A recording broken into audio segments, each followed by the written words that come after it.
What's going on, everybody? Anthony Servino here with the Face Off Sports Network with my top starts and sits at the wide receiver position for week 2.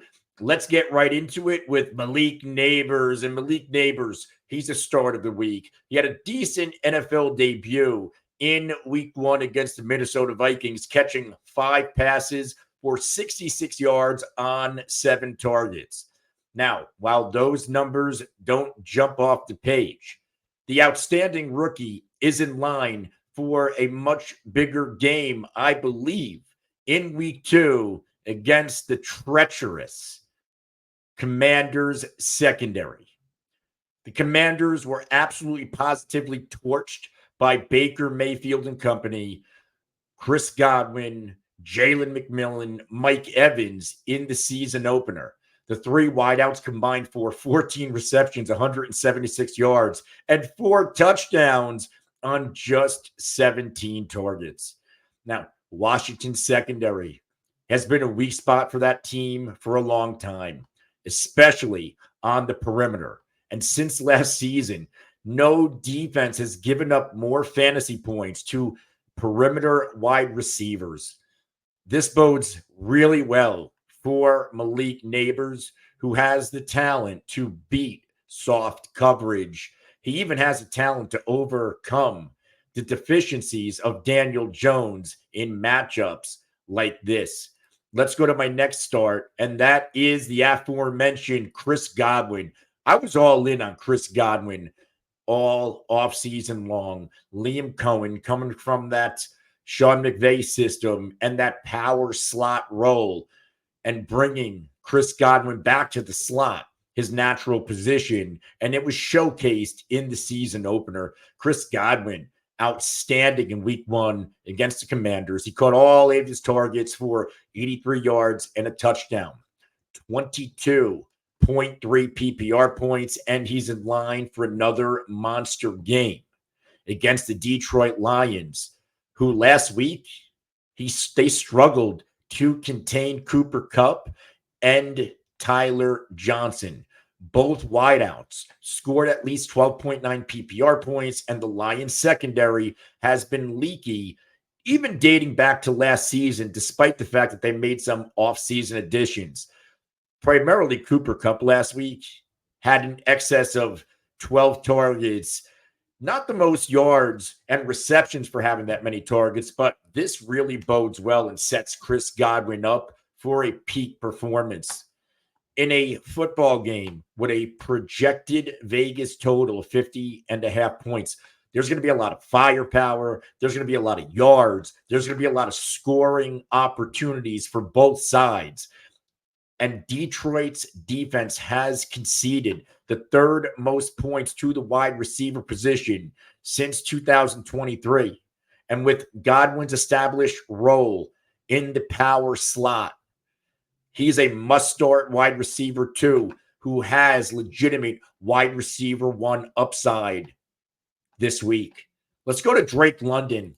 And Drake London had a big-time disappointing performance, as did the Falcons offense as a whole in week 1 at home against the Steelers. London, 2 passes, 15 yards on a meager 3 targets.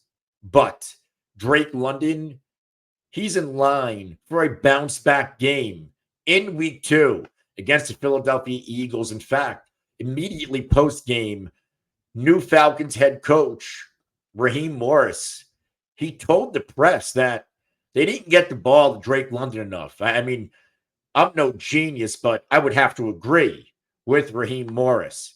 Look for Drake London to get fed early and often against a beatable Eagles secondary. Just go look what Jordan Love and those wide receivers in Green Bay did to Philly last week. Now, Philly's defense, they allowed Jaden Reed, Christian Watson, Romeo Doubs combined for 11 catches, 201 yards, 2 touchdowns in Sao Paulo, Brazil. And Philly's secondary, they've been vulnerable to the big play since last season. In fact, their defense has conceded the most fantasy points to visiting enemy wideouts since the start of last season. Look for Drake London to get on track. And look for the Falcons offense to get on track in week 2. Let's jump to my sits and let's go to a Green Bay Packer. Let's go to Christian Watson. He's one of my guys, but he's no longer one of my guys while Jordan Love is sidelined. Now, Watson did score a touchdown in week 1, but just 13 receiving yards on only 3 targets. Let's face it, the turf in that stadium was not great. There was some missed opportunities. While the matchup against the Colts may seem favorable in theory and on paper, Watson's outlook is shot because of the absence of Jordan Love. Malik Willis, Sean Clifford, are you kidding me? This is going to be a disaster for Watson and for the entire Packers offense. Why? Well, Malik Willis, he struggled with accuracy since coming into the NFL with the Tennessee Titans. In fact, the Titans couldn't wait to get rid of him in favor of Mason Rudolph. I'm not buying in to Willis, and I'm not buying in to the matchup, and I'm not buying in to Packers pass catchers, including Christian Watson, despite his talent in week 2. If there's any Packers receiver you should be starting, it's Jaden Reed, and that's because he's versatile. They can move him around the formation and even give him handoffs to break off a big play. My next sit, my guy, George Pickens. I love George Pickens. George Pickens showcased rapport last week in a tough matchup with Justin Fields, but that matchup gets super tough against the Denver Broncos and Patrick Surtain. Pickens last week, solid outing, 6 catches, 85 yards, 7 targets. But the Broncos, Surtain, I have to fade my guy, George Pickens, this week. And yes, he has the talent to exploit any corner and pop a big play at any time, but it is just too risky.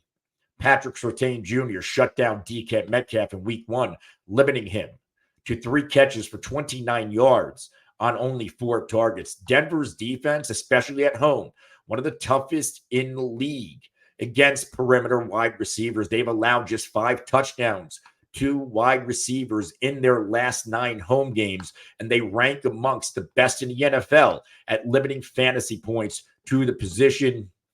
Pickens probably going to be super targeted, but again, unless he breaks off a big play and racks up yards and finds the end zone, George Pickens might be a disappointment this week, which is why he is a top sit.